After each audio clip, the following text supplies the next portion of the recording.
Bonsoir les amis, Alain Dion avec Bernard Frappotest. Euh, une conversation, un entretien filmé, un entretien amical avec Bernard pour parler de la tuberculose. On est vendredi soir, 23 octobre 2020 à Boulogne-sur-Mer. Donc, je vous présente mon ami Bernard Frappotest, spécialiste du département Pas-de-Calais de la tuberculose, entre autres.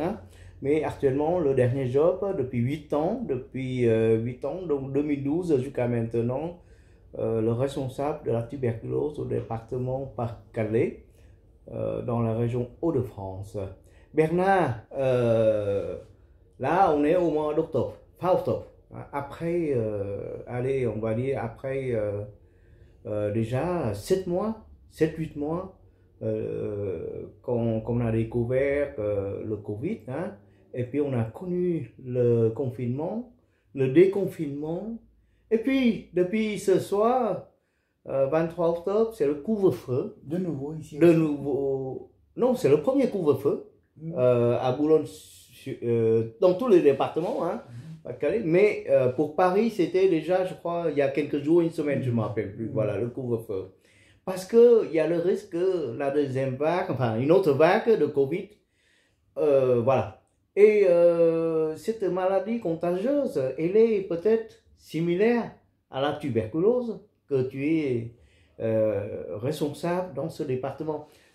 Parle-nous un petit peu de cette maladie tuberculose, son histoire depuis très longtemps, et puis les efforts qui ont fait qu'aujourd'hui cette maladie est réduite au minimum. Et donc c'est pour vous dire que c'est aujourd'hui peut-être les généralistes ne sont plus tellement sensibilisés, ça devient une maladie rare. Voilà. À toi de jouer, Bernard, s'il te plaît, parle-nous de cette maladie, la tuberculose, qui existe encore dans les pays pauvres ou en voie de développement. Oui, je suis content que tu aies précisé ce point parce que, contrairement à ce que tu as dit quelques secondes auparavant, Oui. c'est une maladie qui est devenue rare en France, qui est devenue rare dans des pays riches comme l'Allemagne, la France, même les États-Unis, voilà, mais qui n'est pas du tout une maladie qui a disparu de cette planète, puisque c'est une des 3 grandes maladies avec le sida, avec le paludisme et la tuberculose, donc qui sont actuellement prises en charge d'une façon particulière par le Fonds mondial pour le sida, la tuberculose et le paludisme. Ce qui veut bien dire que la tuberculose est une maladie grave, permanente sur notre planète et qu'elle n'est pas, elle est encore loin d'être éradiquée. Par contre, effectivement, il y a deux versants de la tuberculose, celle des pays riches et celle des pays pauvres.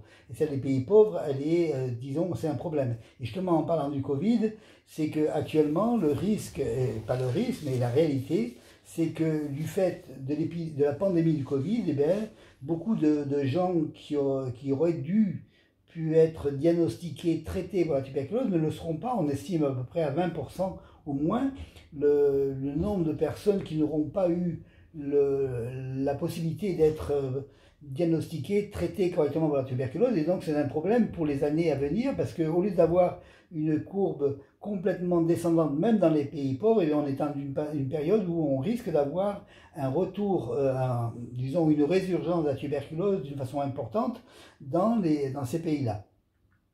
Pour revenir à la France, d'abord, la tuberculose est une maladie très ancienne. On trouve disons des traces, si on peut dire, au niveau archéologique de la tuberculose, au niveau dans les momies, dans l'Égypte ancienne et tout. Donc c'est une maladie qui ne date pas ni d'hier ou d'aujourd'hui, mais qui est très ancienne. Et donc la tuberculose, je vais vous donner quelques chiffres pour la France. En 1914, au début de la Première Guerre mondiale, en France, qui est un pays qui faisait à l'époque 40 millions d'habitants, il y avait 1 million de cas de tuberculose par an, avec une mortalité qui est toujours restée à peu près la même, 10%, c'est-à-dire 100 000 personnes mortes de tuberculose en France, en 1914. Et 40 millions de population, mais 1 million de gens. De cas de tuberculose. Ça veut dire, c'est un petit peu pour comparer au Covid, c'est 1 million de positifs de tuberculose ou 1 million. Non, non, c'était 1 million de tuberculose maladie. Voilà, et pour lesquels il y avait 100 000 morts. Donc 1 million d'hospitalisation, entre guillemets. On ne parle pas d'hospitalisation parce que les gens n'étaient pas spécialement hospitalisés. On parle globalement des chiffres. 40 millions d'habitants, 1 million de cas de tuberculose, oui, et 100 000 morts. 100 000 morts. En 1950, l'année de ma naissance, comme ça vous savez mon âge, on était à 100 000 cas de tuberculose, 10 000 morts. Aujourd'hui, en France, on est à peu près à 5 000 cas de tuberculose, 500 morts. Donc vous voyez la diminution extraordinaire entre 1 million, 100 000 30 ans après, 40 ans après, 35 ans après, 100 000, et puis maintenant 5 000. Et puis il y a plusieurs étapes dans cette lutte contre la tuberculose. Il y a eu essentiellement la lutte contre la précarité, avec les améliorations de l'habitat, de l'hygiène, de l'alimentation, beaucoup de choses qui ont fait que la tuberculose a régressé d'une façon massive. Et après, il y a eu aussi les antibiotiques antituberculeux qui ont commencé après la Deuxième Guerre mondiale. C'est pour ça qu'on est tombé rapidement à 100 000, puis après maintenant à des chiffres qui sont très bas en France. Mais il reste encore effectivement des cas de tuberculose. Il en reste à peu près 5 à 6 000 par an en France, et donc un certain nombre de décès.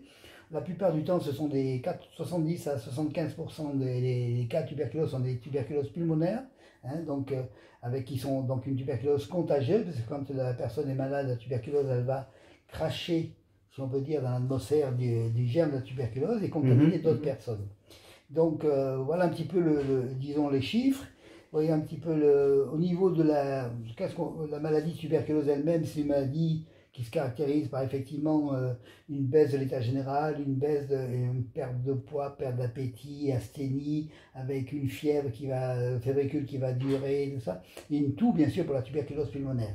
Mais actuellement, comme c'est une maladie qui est devenue rare, vu les chiffres, des médecins généralistes ou même des médecins pneumologues n'auront pas la possibilité de voir dans leur carrière professionnelle des cas de tuberculose, parce qu'il y en a très peu. Et donc, quand il y en a, ils ne sauront pas la reconnaître et ils ne sauront pas la diagnostiquer à temps et pas la traiter correctement. C'est pour ça que la tuberculose continue, même à un niveau très faible, à se poursuivre, si on peut dire. Et que le rôle de la lutte contre la tuberculose, donc je suis pas responsable ici dans une partie du Pas-de-Calais, pas la totalité du Pas-de-Calais, mais la quasi-totalité, et bien c'est, de diagnostiquer des cas de tuberculose maladie, les traiter correctement et surtout essayer d'identifier des personnes qui ont été au contact de ces cas contagieux, qui auraient pu être contaminés, et de leur proposer un dépistage, et s'ils sont effectivement contaminés, non pas malades mais contaminés, de leur proposer un traitement préventif de 3 mois pour éviter de développer une tuberculose plus tard. Voilà en gros un petit peu le schéma un peu simpliste de la lutte contre la tuberculose. Trouver les cas, les traiter, trouver les personnes qui ont été au contact, les dépister et les traiter aussi préventivement. Alors trouver, ça veut dire quoi? Ça veut dire que les gens, ils vont consulter un médecin, médecin généraliste. C'est-à-dire qu'en France, quand il y a un cas de tuberculose, oui. La règle, c'est que le médecin qui a fait le diagnostic de la tuberculose, que ce soit sur des signes cliniques, des signes radiologiques ou bien la confirmation par laboratoire biologique de l'infection tuberculose, oui. Eh bien, il y a une déclaration de la maladie tuberculose qui est faite. Cette déclaration de la tuberculose est envoyée par le médecin qui a fait le diagnostic à l'agence régionale de santé. L'agence régionale de santé va répercuter cette déclaration au niveau du territoire où la personne malade réside, et le centre de lutte contre la tuberculose va aller voir ce cas de tuberculose, soit à l'hôpital s'il est encore à l'hôpital, soit chez lui s'il est rentré chez lui, et faire une enquête autour de ce cas pour identifier avec le cas index, c'est comme ça qu'on appelle le premier cas de tuberculose dans l'enquête. On va auprès de ce cas index avoir identifier tous les sujets contacts qui ont été possiblement contaminés et les dépister. Le dépistage est simple, c'est de faire une radiographie pulmonaire, faire un interrogatoire, un examen médical pour voir s'il y a des signes cliniques qui pourraient effectivement évoquer le diagnostic de tuberculose et faire des examens immunologiques pour voir s'il y a eu contamination. Et si on arrive à trouver des personnes qui ont rien à la radio, rien au point de vue clinique, mais qui ont été contaminées, que ce soit au niveau des tests immunologiques, et bien à ce moment-là, cette personne-là va voir un pneumologue qui va prendre la décision de instituer un traitement préventif de la tuberculose pour 3 mois.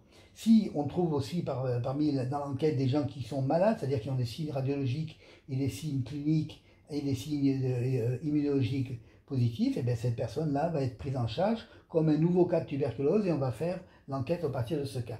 Donc c'est très important de comprendre que à partir du cas index, on essaye de faire un dépistage qui va remonter 3 mois en arrière à peu près, parce qu'on estime la contamination possible 3 mois en arrière jusqu'au dépistage, la personne toussant, pouvant avoir contaminé des gens pendant toute cette période-là, et de dépister les personnes qui ont été au contact et de les traiter si nécessaire. Alors ça veut dire qu'il y a quelques similitudes avec s'il n'y avait pas ce Covid-là, le Covid-19 là, le coronavirus, on connaîtra beaucoup moins le processus de tout ce qui concerne nous les spectateurs, enfin les lambda. Si on peut schématiser, aussi bien la tuberculose pulmonaire que la COVID-19 sont des maladies respiratoires. L'une est due à une bactérie, la tuberculose qui est due au germe ça s'appelle le bacille de Koch, qui est une bactérie, qui est un élément beaucoup plus gros que le virus, et la Covid-19 est due à un virus. Bon, la similitude est qu'effectivement, c'est la contamination possible de la tuberculose et de la Covid-19 se fait par voie aérienne, par des gens qui vont cracher ou émettre des germes de la tuberculose, ou bien le virus lui-même, ou dans des gouttelettes. Donc il y a cette similitude de la contamination possible. Après, c'est un peu plus complexe et on ne connaît pas encore suffisamment, moi je dirais, avec beaucoup d'humilité, la Covid-19 pour dire quels sont exactement tous les mécanismes de contagion possibles, mais disons que maladie respiratoire, l'une à bactérie qui est la tuberculose, maladie respiratoire à virus qui est le Covid-19, avec un moyen de contamination qui est un petit peu similaire par un truc. Et donc que ce soit la tuberculose ou que ce soit la Covid-19, c'est de faire un dépistage le plus rapide possible pour la Covid-19. Pour la tuberculose, c'est moins urgent parce que la maladie, même si elle se déclare, elle est moins gravissime, si on peut dire, par rapport à la Covid-19. Le Covid-19, il faut, dans certains cas, essayer que la prise en charge soit rapide. La tuberculose, il faut d'abord être sûr du diagnostic. Donc, quelqu'un qui a été contaminé, par exemple, vous êtes contaminé aujourd'hui par quelqu'un qui avait la tuberculose, mais vous n'allez pas forcément avoir des signes immunologiques immédiatement. Il faut attendre que votre corps fasse des anticorps et tout ça. Donc, ce n'est pas une nécessité de dépister, je dirais, hyper rapidement. Il faut le faire, sauf pour les enfants. Il y a des groupes à risque qui sont effectivement qu'il faut faire le dépistage parce qu'on est plus à même de développer une tuberculose rapidement. Mais disons, globalement, le dépistage, il faut le faire. Il faut bien identifier les personnes, mais il n'y a pas la même urgence dans le dépistage. Alors que pour la Covid-19, d'après ce que j'en ai compris en tant que médecin et épidémiologiste, il y a quand même une nécessité de faire un rapide dépistage, et si on est donc diagnostiqué, non pas malade, mais simplement contaminé et donc contaminateur possible, d'être mis à l'écart pendant un certain nombre de jours, on parle de 8 à 15 jours, et voilà. Donc c'est un petit peu différent, alors qu'il n'y a pas de mise à l'écart nécessaire immédiatement pour la tuberculose. Par contre, quelqu'un qui est trouvé malade à la tuberculose et qui est donc quelqu'un qui peut contaminer d'autres personnes, il faut le mettre à l'écart pendant le début de son traitement, tant qu'il soit de nouveau négativé. Voilà. Rappelle-moi si... est-ce que quelqu'un qui a attrapé la bactérie de la tuberculose est forcément déclaré malade, ou est-ce que non, pas forcément malade? C'est la grande difficulté à faire comprendre, je dirais à tout le monde, c'est que quand on est simplement contaminé, et c'est la même chose pour la Covid-19, on n'est pas malade. On a été contaminé, et pour la tuberculose en particulier, dans la grande majorité des cas, dans plus de 95% des cas, soit parce qu'on a été vacciné par le BCG, la vaccination du BCG qui est arrêtée en France de 2007, on pourra y revenir là-dessus, mais soit parce qu'on a eu le BCG, soit parce qu'on se défend normalement contre le germe de la tuberculose. On va même éliminer le germe de la tuberculose sans aucune aide extérieure. D'accord. Mais un petit nombre de personnes qui ont été contaminées, par contre, vont devenir malades. Parce qu'il y a certaines faiblesses physiologiques, immunologiques, différents facteurs qui font que ces personnes-là ne vont pas éliminer tout seul le germe de la tuberculose, mais vont devenir malades 1 an, 2 ans, 10 ans plus tard. Donc il ne faut pas confondre entre le fait d'être simplement infecté et le fait d'être malade de la tuberculose. C'est deux choses. Avant, on parlait de ce qu'on appelait, on parlait de primo-infection, qui était simplement le fait qu'on avait été en contact avec quelqu'un qui avait la tuberculose, mais on ne développe pas la maladie, on a été infecté. Et ça se voyait quand on mettait un terme, on voyait le terme qui était positif, et c'était ça la primo-infection. Mais maintenant, disons, la stratégie de lutte contre la tuberculose est un peu différente. C'est-à-dire que quand on a quelqu'un qui a été infecté, ou la primo-infection d'un temps, eh bien, on ne s'en contente pas de le surveiller, mais on lui propose un traitement préventif pour vraiment l'aider, s'il ne l'a pas fait tout seul, à éliminer le germe de la tuberculose et à ne pas développer la tuberculose plus tard. Parce que ce qui se passe et qu'on voit aujourd'hui, c'est que des fois des personnes âgées ont la tuberculose et on se pose la question, qu'est-ce qui s'est passé? Comment ils ont été contaminés?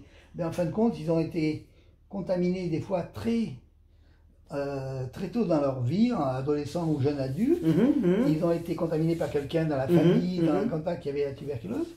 Et à l'époque, ils n'ont pas été dépistés comme ayant été contaminés. Ils n'ont pas été malades tout de suite.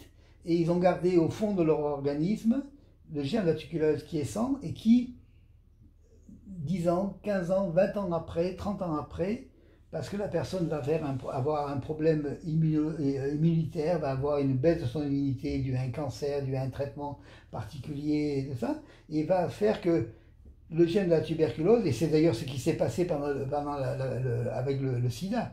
Le sida, c'est une maladie, le sida, c'est le syndrome, il y a une baisse de l'immunité, et donc à ce moment-là, beaucoup de gens qui ont été contaminés par le germe de la tuberculose, mais dans une situation normale, ils se seraient défendus normalement, mais comme ils avaient une baisse de leur immunité due au sida, ils ont fait une tuberculose qui peut être très grave à ce moment-là.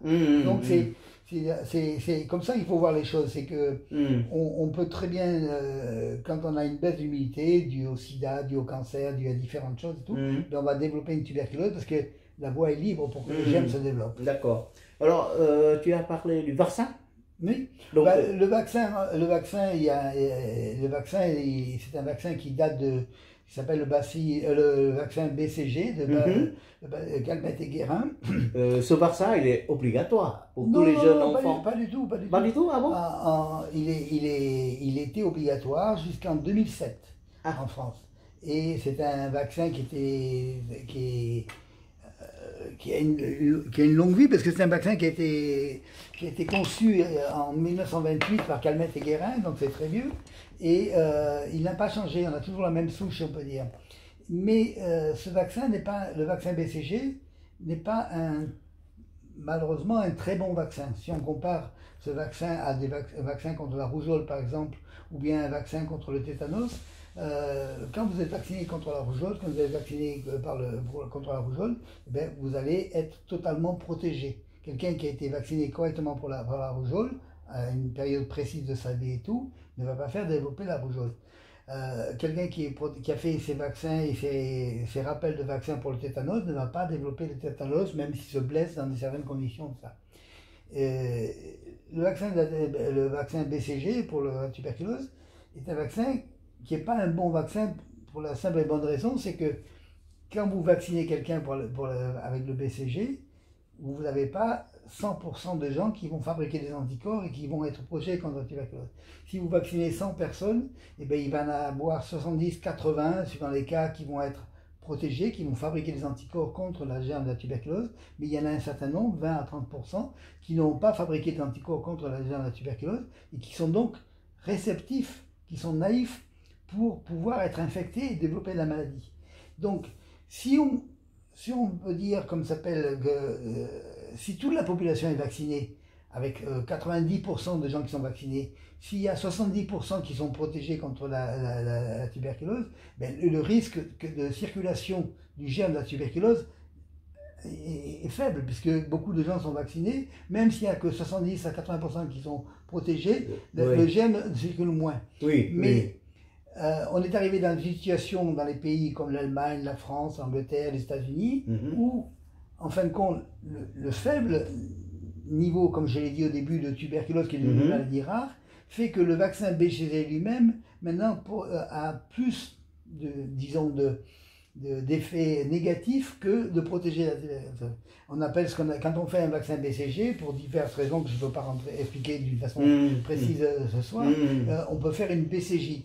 Et les complications du vaccin BCG sont malheureusement été devenues beaucoup plus embêtantes et plus fréquentes que la tuberculose elle-même. Puisque la maladie, déjà, elle est très rare. Donc c'est pour ça que la décision a été prise après des années de discussion, de réflexion par les différents comités de santé publique de différents pays, notamment donc en Allemagne, en France, en Suède et en Angleterre et tout, pour dire actuellement il n'y a pas intérêt à continuer à avoir une vaccination obligatoire contre le BCG.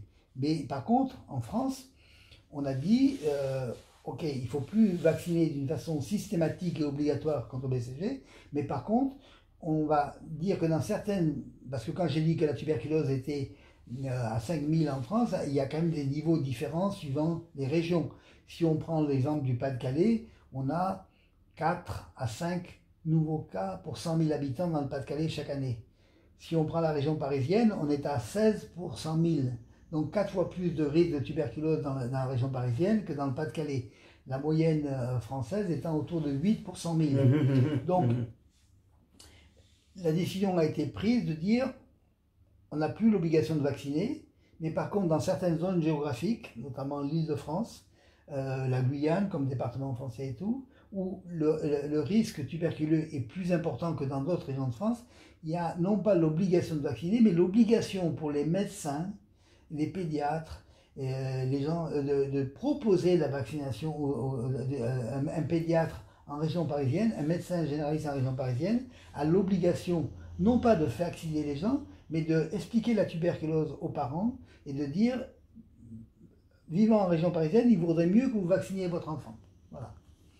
Et c'est un petit peu, c'est intéressant comme attitude parce que, effectivement, et parce que la tuberculose, qu'on le veuille ou non, c'est une maladie aussi de la pauvreté. Donc, si on prend les différentes couches de la société en France, on va avoir un niveau de tuberculose, de risque de tuberculose qui va être à un certain niveau élevé dans certaines couches de la population pauvres et défavorisées, et il va être très faible dans certains milieux, disons, favorisés. Donc, si vous voulez qu'un médecin pédiatre ou généraliste dans le Pas-de-Calais, s'il a devant lui une famille qui vient d'un milieu précaire avec beaucoup enfin je ne vais pas m'étendre sur les différents critères de pauvreté et tout ça, mais il a l'obligation de proposer et même d'être un petit peu de pousser les gens à se faire vacciner. Voilà. Ce n'est pas la nécessité pour tout le monde d'être vacciné. Et donc tu as dit aussi qu'en France, au moment où la maladie est en dessous d'un certain seuil, c'est considéré comme une maladie rare. N'est-ce pas, la tuberculose avec 5000... Pour une population de 70 millions d'habitants comme la France, on estime que pour une population de 70 millions d'habitants, une maladie qui est en dessous de 25 000 cas par an, c'est une maladie rare. Donc, si on compte, quand vous regardez les chiffres par rapport aux diabétiques, par rapport aux hypertendus, par rapport... C'est vraiment peu, quoi. Hein, c'est rien du tout. Oui, donc, oui. la tuberculose est actuellement considérée comme une maladie rare. C'est-à-dire que, effectivement, malheureusement, comme tu l'as dit au début, il y a la possibilité, dans certains coins de France, si on peut dire, où les médecins ne verront jamais de leur vie un cas de tuberculose. Mais alors, une maladie... Ces médecins, ces spécialistes, même pneumologues, eh ben, je me rappelle avoir discuté une fois avec un pneumologue, je ne sais plus si c'est de l'hôpital de Boulogne ou de Calais, qui voit 54 cancers pour un cas de tuberculose. Donc voilà la proportion. Hein. Alors, ça veut dire que les médicaments, c'est fabriqué que pour 5000 personnes en France. Oui, oui, parce que les médicaments antituberculeux sont spécifiques à la tuberculose. La tuberculose, il y a eu, comme ça s'appelle, on ne va pas rentrer dans les détails non plus, mais le risque, et ça c'est un risque au niveau mondial, c'est que le germe de la tuberculose, pour lequel on a donc des antibiotiques qui sont spécifiques, peuvent devenir résistants. Comme beaucoup de germes sont résistants aux antibiotiques. Donc, c'est-à-dire qu'actuellement, on a une panoplie de ce qu'on appelle les médicaments de première ligne qui sont employés pour traiter la tuberculose. Une tuberculose classique, normale, qui n'a pas de résistance, ben c'est 6 mois de traitement avec 4 antibiotiques antituberculeux spécifiques. Si on est simplement traité préventivement, c'est 3 mois avec 2 antibiotiques. Donc moitié moins. Mais si on a il y a des germes qui sont des germes de certaines souches de germes de la tuberculose sont résistants aux antibiotiques, et pas des fois à quelques-uns. Quand c'est un germe, quand c'est un antibiotique, c'est pas grave parce qu'il y en a toujours 3 à côté. Et c'est pour ça qu'on donne aussi un traitement avec plusieurs antibiotiques, parce que on est avec toujours le risque que le germe soit résistant à 1 ou 2 antibiotiques. Donc il faut qu'il y ait un certain nombre d'antibiotiques pour pouvoir combattre effectivement le germe. Donc quand on a des cas des germes de tuberculose qui sont résistants à tous les antibiotiques de première ligne, il faut employer des antibiotiques qui coûtent beaucoup plus cher et qui sont beaucoup plus lourds, et la personne peut avoir 2 ans de traitement antibiotique avec des germes quand il y a des germes résistants aux antibiotiques. Et il y a une grande différence, je n'ai pas en tête exactement le coût, mais c'est entre le coût de traitement d'une tuberculose classique de 6 mois avec 4 antibiotiques classiques et antituberculeux, je ne sais pas en tête le trou, mais c'est le coût d'un traitement pour une tuberculose résistante, c'est 50 fois plus. C'est beaucoup plus cher. Et puis les gens doivent être isolés parce qu'ils sont contagieux, et que si la tuberculose résistante se propage, eh ben c'est une complication. Et actuellement, on estime quand même que dans le monde entier, il y a plus de 400 000 personnes avec des tuberculoses résistantes. Oui, c'est pas le cas en France. D'accord. Parlons-en maintenant dans le monde.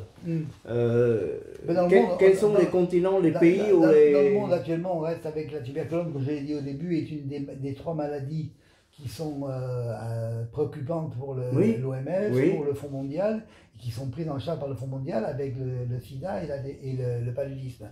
Et là, on est malheureusement avec ce qui s'est passé avec le Covid, comme je l'ai dit, on risque d'avoir une recrudescence parce que les gens n'ont pas eu accès au système de santé, donc pour se faire diagnostiquer et traiter pour la tuberculose. Donc c'est un problème pour l'OMS d'avoir effectivement cette situation où beaucoup de gens n'ont pas été diagnostiqués, donc vont continuer à contaminer d'autres personnes, et la tuberculose peut reprendre un petit peu de l'ampleur. Voilà. Eh bien, nous arrivons au bout de 30 minutes d'explication de la tuberculose par le docteur ami Bernard Fabre-Test. J'espère que ça vous a un petit peu éclairé. On tient à faire des vidéos, non pas forcément en quelques minutes, parce qu'il est difficile d'expliquer en quelques minutes. Donc là, ça a duré 30 minutes, ben tant pis. Hein. Pour ceux qui aiment bien regarder, allez-y jusqu'au bout de la vidéo. Merci beaucoup Bernard. Est-ce que j'insiste pour dire que comparé, parce que là on vit encore avec la Covid-19 là. tu vois. Et on espère, tout le monde espère trouver le vaccin, trouver les médicaments, tout ça, etc. Et puis on vit avec cette hantise depuis 7-8 mois déjà, de voir que ça monte, ça descend, enfin, tu vois, avec cette peur, etc., etc. Donc tout le monde espère qu'un jour on va voir le bout du tunnel. Qu'est-ce que tu en penses de ça, puisque il y a beaucoup de similitudes avec ou avec d'autres maladies. Non, moi, hein? Je ne dirais pas qu'il y a des...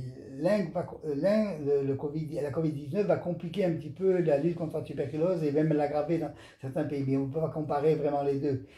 Moi, je suis d'un caractère optimiste, donc je pense qu'il faut être un peu patient, il faut respecter tout ce qui est préconisé par les autorités sanitaires des pays dans lesquels on vit, et je pense que effectivement la seule solution possible pour éliminer carrément cette Covid-19 de notre vie, c'est le vaccin. Maintenant, je suis incapable de vous dire, et honnêtement, si c'est pour demain, si c'est pour dans 6 mois ou dans 1 an, mais bon, il faut être... On a fait quand même disons des progrès au niveau santé publique, au niveau médecine, d'une façon globale depuis des années, et en particulier depuis le début de la Covid-19, pour espérer que la situation soit, disons, réversée d'ici 1 an. Voilà. Mais bon, j'espère que c'est même avant 1 an, mais bon, il est difficile de le dire. Hein. Soyons optimistes, soyons espérons. Et puis, il faut garder ces recommandations, le masque et la distanciation sociale, minimum 1 mètre, etc. En parlant de similitude, oui. C'est-à-dire que quand nous nous occupons effectivement d'aller voir, quand le centre de la tuberculose va voir un patient tuberculeux qui est contagieux, et on porte un masque, des gants, lave les mains et tout, bien sûr, et que effectivement, quand un patient tuberculeux ne va pas sortir tant qu'il est contagieux, et quand il sort de l'hôpital, ça veut dire qu'il n'est plus contagieux, donc au sein de sa famille, au sein de son entourage, même quand il reprend son travail, il n'y a plus de risque de contagion, donc il n'y a pas de discrimination à avoir envers ce patient, et c'est quelque chose d'important à faire, c'est ne pas discriminer les gens qui sont atteints d'une maladie comme la tuberculose. Eh bien, merci beaucoup, amis Internet, d'avoir regardé cette vidéo. Et merci beaucoup encore, Bernard, de nous avoir donné de bon cœur de toutes ces informations utiles sur la tuberculose et puis pour la Covid, malheureusement, qu'on vit toujours à cet instant. Merci, bonne soirée. Merci, Bernard. Bonne soirée, merci. Au revoir. Au revoir.